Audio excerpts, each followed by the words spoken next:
1 Kings chapter 14. At that time Abijah, the son of Jeroboam, fell sick. And Jeroboam said to his wife, Arise, I pray thee, and disguise thyself, that thou be not known to be the wife of Jeroboam, and get thee to Shiloh. Behold, there is Ahijah the prophet, which told me that I should be king over this people. And take with thee 10 loaves and cracknels and a cruse of honey, and go to him. He shall tell thee what shall become of the child. And Jeroboam's wife did so, and arose, and went to Shiloh, and came to the house of Ahijah.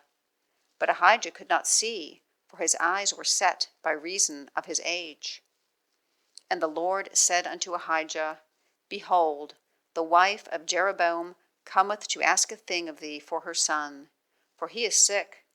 Thus and thus shalt thou say unto her, for it shall be when she cometh in, that she shall feign herself to be another woman.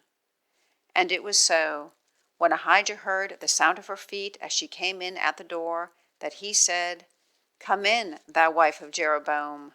Why feignest thou thyself to be another? For I am sent to thee with heavy tidings. Go, tell Jeroboam, Thus saith the Lord God of Israel, Forasmuch as I exalted thee from among the people, and made thee a prince over my people Israel, and rent the kingdom away from the house of David, and gave it thee, and yet thou hast not been as my servant David, who kept my commandments, and who followed me with all his heart, to do that only which was right in mine eyes, but hast done evil above all that were before thee. For thou hast gone and made thee other gods, and molten images to provoke me to anger, and hast cast me behind thy back. Therefore, behold, I will bring evil upon the house of Jeroboam, and will cut off from Jeroboam him that pisseth against the wall, and him that is shut up and left in Israel, and will take away the remnant of the house of Jeroboam, as a man taketh away dung, till it be all gone.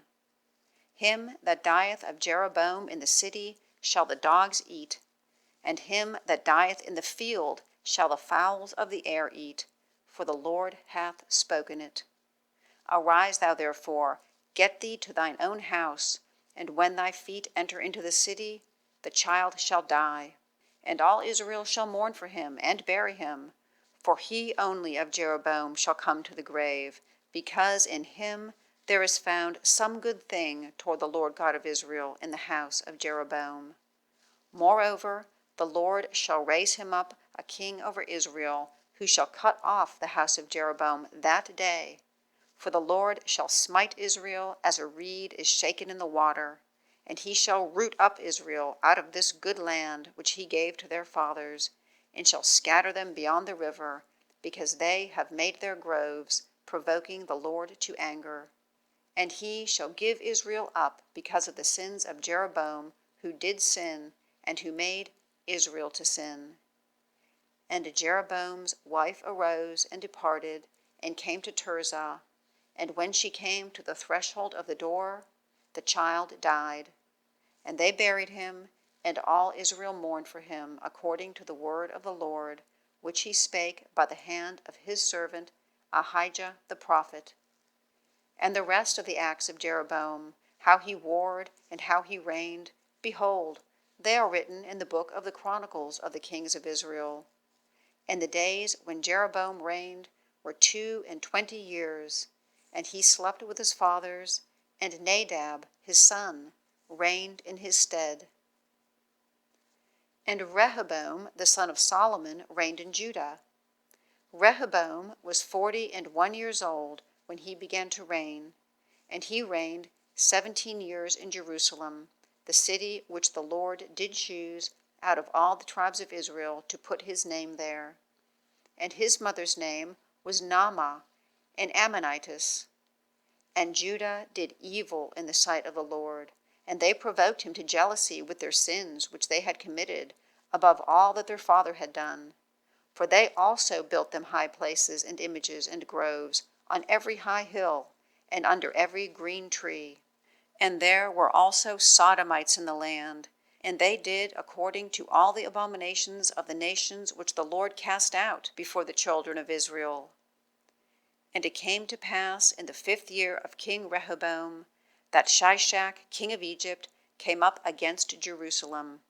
And he took away the treasures of the house of the Lord and the treasures of the king's house. He even took away all. And he took away the shields of gold which Solomon had made. And King Rehoboam made in their stead brazen shields, and committed them unto the hands of the chief of the guard, which kept the door of the king's house. And it was so, when the king went into the house of the Lord, that the guard bare them, and brought them back into the guard chamber. Now the rest of the acts of Rehoboam, and all that he did, are they not written in the book of the Chronicles of the kings of Judah? And there was a war between Rehoboam and Jeroboam all their days. And Rehoboam slept with his fathers, and was buried with his fathers in the city of David. And his mother's name was Naamah, an Ammonitess. And Abijah, his son, reigned in his stead.